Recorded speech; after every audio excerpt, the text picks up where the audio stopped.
કાશીની એક વાત કહું તમને. પાંડવો પોતાના જ્ઞાતવાસમાં ફરતા ફરતા ફરતા ફરતા કાશીમાં જાય છે. ગુપ્તવાસ હતો, એ કોઈ એમને ઓળખી ન જાય, ધ્યાન આપવાનું હતું. કાશીમાં દર્શન કરવા માટે ગયા વિસ્તારના પાંડવ અને દ્રૌપદી. સવારથી લઈને સાંજ પડી ગઈ, પાંડવોને ખાવા માટે રોટલી નથી મળી. વિચારો, આ એ નગરી છે કે જ્યાં વિશ્વનાથ ભગવાનને અન્નપૂર્ણા માતાએ કીધું છે કે મહાદેવજી આ નગરી તમારે નહીં, આ નગરી મારી છે. મહાદેવની અનેક નગરીઓ છે, એ બધી નગરીમાં મહાદેવને અત્યંત પ્રિય એવી 3 નગરી. આમ તો મહાદેવને બધું જ ગમે, મહાદેવને શું ન ગમે, પણ તોય શિવપુરાણ પ્રમાણે આ 3 જગ્યા મહાદેવને અત્યંત પ્રિય છે. એમાંની એક કાશી, એક કૈલાસ અને એક ઉજ્જૈન, મહાકાલની નગરી. કાશી મહાદેવનું ઘર કહેવાય.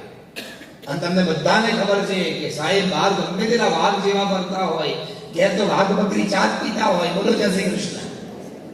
એનું આખા ગામમાં ચાલે, પણ ઘરમાં ના ચાલે. ઘરમાં તો ઘરવાળી કે એમ કરવું પડે. બાબા વિશ્વનાથનું બધે ચાલે, પણ કાશીમાં ન ચાલે. કાશીમાં તો એવું કહેવાય કે કાશી में है सब गुरु और चेला एक विश्वनाथ. કાશીમાં બધા ગુરુ છે, ચેલા એક વિશ્વનાથ જ છે. અને એ વિશ્વનાથ અન્નપૂર્ણા માતા કે એવું કરે. તો અન્નપૂર્ણા માતાએ વિશ્વનાથને એક કામ સોંપી દીધું કે મારા કાશીમાં ભૂખ્યા બધા જ ઉઠે છે, પણ મહાદેવ આ તમારી જવાબદારી છે કે કોઈ ભૂખ્યું સૂવું ન જોઈએ. આજે પણ મેં કાશીમાં મારી સાથે હતા, જોડે અધ્યયન કર્યું, એક જ પાઠશાળામાં આગળ પાછળ, એક જ ગુરુકુળમાં કાશીમાં. પણ કાશીમાં કોઈ ભૂખ્યું સૂવે નહીં. જે નગરમાં કોઈ ભૂખ્યું સૂતું નથી, ત્યાં પાંડવોને સવારથી લઈને સાંજ સુધી એક રોટલી નથી મળી. વિચાર, દ્રૌપદી મનમાં દુઃખ થયું. અને આજે વાત કહું છું, આજે પણ એ મંદિર ત્યાં છે, સુંદર વડનું ઝાડ છે. વડના ઝાડ નીચે દ્રૌપદી બેઠી, ધ્રુસકે ધ્રુસ રડવા લાગી. અત્યંત દુઃખ થયું મનમાં, ખૂબ રડે, ખૂબ રડે. રડતા રડતા એના મનમાં 3 વાર બોલાઈ ગયું, હે ગોવિંદ, હે ગોવિંદ, હે ગોવિંદ. 3 વાર ગોવિંદ કહીશ, હું તને ત્યાં આવીશ, પ્રગટ થઈશ, તારું જે કામ હશે કરીશ. આવું કૃષ્ણ ભગવાને દ્રૌપદીને કીધું. 3 વાર ગોવિંદ શબ્દનો પ્રયોગ કર્યો અને મહાદેવ ત્યાં પ્રગટ થયા. શું થયું? દ્રૌપદી ધ્રુસકે ધ્રુસકે રડવા લાગી. કૃષ્ણ ભગવાને દ્રૌપદીના માથા પર હાથ મૂક્યો. સખી, મને કહે શું થયું? દ્રૌપદી કીધું, પ્રભુ મને તારી આ દુનિયા નથી ગમતી. પણ કેમ? એક વાત કહું કૃષ્ણ, ખોટું ન લગાડતા, પણ આ દુનિયાનો કરતા ધરતા હે કેશવ તું છે. તે આવી દુનિયા કેમ બનાવી? પણ શું કહેતો ખરી, શું થયું? દ્રૌપદીએ કીધું, કૃષ્ણ તારી આ દુનિયામાં સારું કરનારની સાથે સારું નથી થતું. કૃષ્ણ, સારું કરનાર બધા દુઃખી અને ખોટું કરનાર બધા સુખી છે.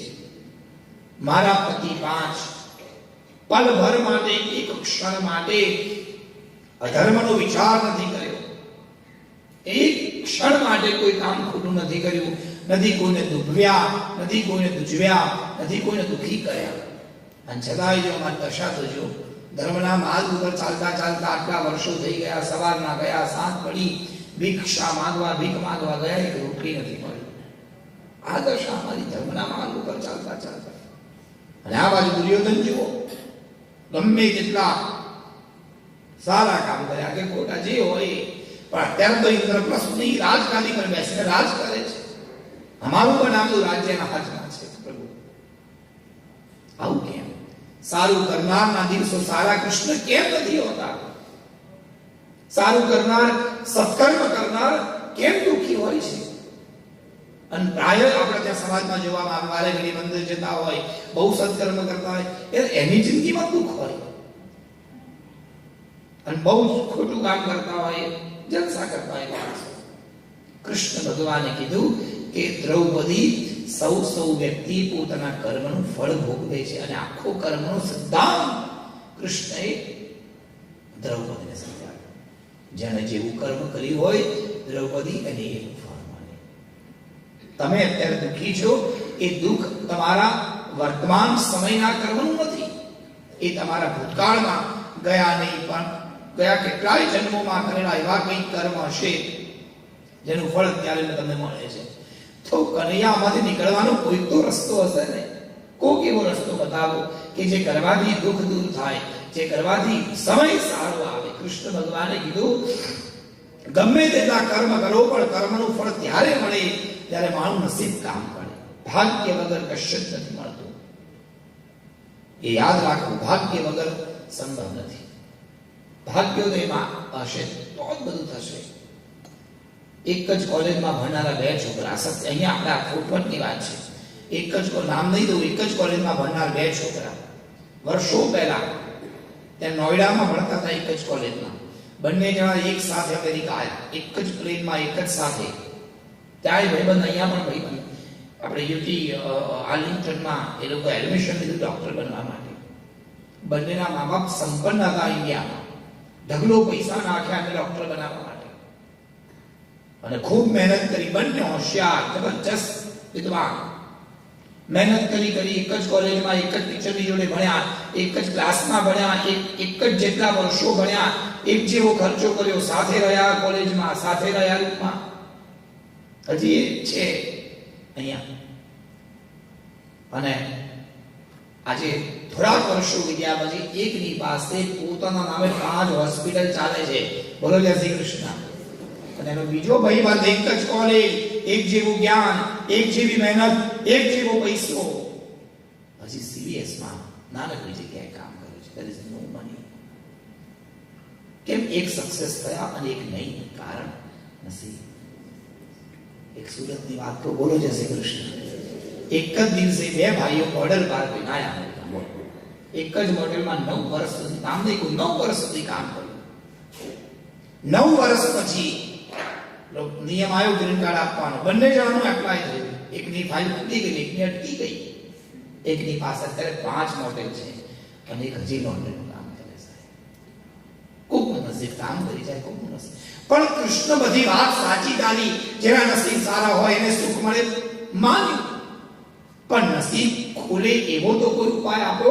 ભાગ્યોદયનો કંઈક તો ઉપાય હોય. ભાગ્ય ક્યારે બદલાશે, સમય ક્યારે બદલાશે? તમારું શાસ્ત્ર કહે છે કે 3 વસ્તુ લાઈફમાં આવે એટલે ભાગ્ય બદલાઈ જાય. એમાં પહેલી પત્ની, બોલો જય શ્રી કૃષ્ણ. સારી આવી તો માણસ મોદી, પાવરફુલ. ત્યાં તો પાવરફુલ થાય, ત્યાં પાવરફુલ તો જતો રહે લગ્ન પછી. બીજું સંતાન. સંતાન આવ્યા પછી મા બાપ નસીબ બદલાઈ જાય. મેં હજારો એવા જો લોકોને જોયા છે તે સફળ હોય, ઘર ના હોય, જોબ ના હોય, એક છોકરું આવ્યું, ક્યાંથી ક્યાં પહોંચી જાય. કેમ? તે બ્રિંગ ઓફ લક. પણ ત્રીજી વસ્તુ જમીન. નવી જમીન લઈ, જમીન જો સારી હોય ઘરની, એ જમીન માણસનું નસીબ બદલી નાખે. કૃષ્ણ આ તો બધી વસ્તુની વાત થઈ, પણ ભાગ્યોદયનો કોઈ તો ઉપાય હોય. કૃષ્ણએ કીધું ભાગ્યોદય માટે એક જ ઉપાય છે, સાધના કરવી. વ્યક્તિ જો સાધના કરે, કોઈ એક એવું વ્રત લઈ લે જીવનમાં, નિરંતર વ્રત કર્યા કરે તો ધીમે ધીમે સમય લાગે, પણ ધીમે ધીમે કરતા કરતા કરતા કરતા એ વ્રત માણસનો ભાગ્યોદય કરાવે. આમ તો એક કથાની બહારની વાત છે, પણ 2 વ્રત એવા છે જે ભાગ્યોદય કરાવવા વાળા વ્રત છે કૃષ્ણને લગતા. એક એકાદશી અને એક પૂર્ણિમા. 11 વ્રત કરવું સાહેબ, પણ સાચા રીતે કરવું. ઢગલા બંધ ખાઈને નહીં. બોલો જય શ્રી કૃષ્ણ. અમારે ત્યાં તો જનતા આપણે તો ખરું શાસ્ત્રમાં લખ્યું છે કે 11ના દિવસે પહેલા તો નિયમ હતો કે એક તુલસીનું પાન હાથમાં મૂકવાનું અને તુલસીના પાન ઉપર જેટલું આવે એટલું જ ખાવાનું. હવે તો અમેરિકામાં આપણે આવડું મોટું તુલસીનું પાન આવે. અમેરિકા લાગે આટલું મોટું પાન. અમારી બહેને શું કર્યું, તુલસીનું પાન ડાઇનિંગ ટેબલ પર મૂક્યું અને એની પર તરબૂચ ઊભું રાખ્યું. મારા તુલસીના પાન ઉપર આવી ગયું. અડધું સવારે અડધું સાંજે. બોલો કૃષ્ણ કનૈયા લાલ કી. વિચાર તો કરો કેવી બુદ્ધિ વાપરી. એકાદશી વ્રત જે કરશે ઠાકોરજીની કૃપા થશે, અથવા પછી પૂર્ણિમાનું વ્રત કરવું. પૂર્ણિમાના દિવસે સંભવ હોય તો સાંજના ટાણે, સંધ્યા કાળે ઘરમાં થોડુંક શીરો બનાવવાનો, ઠાકોરજી આગળ ધરાવવાનો, ચોકડીમાં જોઈને સત્યનારાયણ ભગવાનની વાર્તા વાંચી જવી. આ નિયમ આપણા ત્યાં હતો. પછી એક નિયમ આવ્યો કે દર પૂનમે ના થાય તો કશો વાંધો નહીં, પણ વર્ષે 1 વાર પોતાના ઘરમાં સત્યનારાયણ કથા જરૂર આપણે જનરલી કરતા હોઈએ, શ્રાવણ મહિનો આવે, ભાદરનો આવે, સારા બ્રાહ્મણને બોલાવી આપણે કથા કરીએ. કેમ? ગમે તેટલી મહેનત કરશું, ગમે તેટલો પરિશ્રમ કરીશું, પણ આ સત્કર્મ એ આપણો ભાગ્યોદય કરાવશે. આ ગોવિંદ ભગવાને આપેલું ઉપાય છે. અને સજ્જનો ધ્યાન આપો, પ્રણતાનામ ક્લેશ નાશાય. જે વ્યક્તિ ઠાકોરજીના શરણમાં જાય છે, જે વ્યક્તિ ઠાકોરજીને વંદન કરે છે, એ બધાના ક્લેશ નાશાય, એના કષ્ટ, એની તકલીફો દૂર કરી નાખે છે. કોણ? તો કીધું ગોવિંદ. આ ગોવિંદ શબ્દ એ દ્રૌપદી દ્વારા સમજાયો, અને એ દ્રૌપદીને ગોવિંદે જે જગ્યાએ ઉપદેશ આપ્યો એ આજે પણ મંદિર છે, અને એના મંદિરનું નામ છે ગોવિંદ માધવ મંદિર. બોલો ગોવિંદ માધવ ભગવાન. આજે પણ ક્યારેક કાશી જાઓ ત્યાં ગોવિંદ માધવના મંદિરના જરૂર દર્શન કરજો. વિશ્વેશમ માધવમ વૃંડિમ દંડપાણિમ તે ભૈરવમ વંદે કાશી ગુહામ ગંગામ ભવાની મણિકર્ણિકા. એમાં ગોવિંદ માધવનું મંદિર પડી આવે છે. અને એ ગોવિંદ માધવનું મંદિર પછી વર્ષો પછી આપણે સિદ્ધપુરમાં, અમદાવાદ એટલે ગુજરાતની બાજુમાં ગુજરાતના સિદ્ધપુર છે, ત્યાં પણ એક ગોવિંદ માધવનું મંદિર છે. એટલે કીધું ગોવિંદ શબ્દનો અર્થ, કારણ કે ગોવિંદ શબ્દ એ કષ્ટ દૂર કરવા માટેનું એક ઉત્તમ ઉદાહરણ છે. હે ગોવિંદ, જેમ તમે દ્રૌપદીના કષ્ટ દૂર કર્યા, જેમ તમે તમારા ભક્તોના દુઃખ દૂર કર્યા, એવી જ રીતે અમારા દુઃખ પણ દૂર કરો. પ્રણત ક્લેશ નાશાય ગોવિંદાય નમો નમઃ. નમો નમઃ એટલે તમને પ્રણામ. એક જ વસ્તુ એવી છે જે ભગવાન પાસે નથી. બોલો જય શ્રી કૃષ્ણ. ભગવાન પાસે બધું જ છે. શાસ્ત્રમાં એક શ્લોક આવે, કિમાસનંતે ગરુડાસનાય કિમ ભૂષણમ કૌસ્તુભભૂષણાય લક્ષ્મી કલત્રાય કિમસ્તિ દેયમ.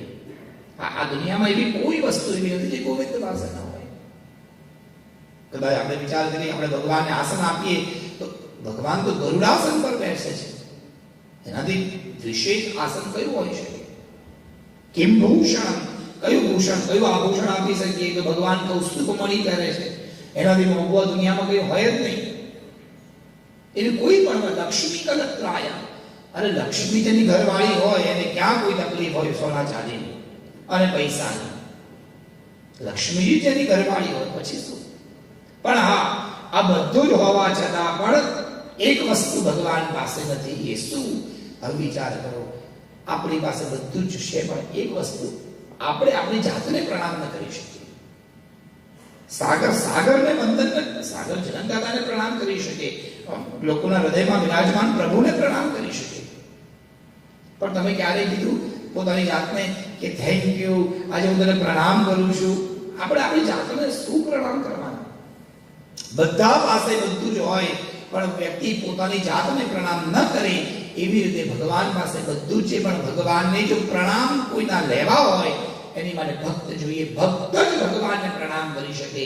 એટલા માટે બે હાથ ને ત્રીજું માથું. બોલો જય શ્રી કૃષ્ણ. આ સારા શબ્દ ના હો, માણસ કંટાળી પડે બે હાથ ને ત્રીજું માથું. આ એ વાળું નથી. આ તો બે પ્રેમથી હાથ અને ત્રીજું પ્રભુમાનું મસ્તક.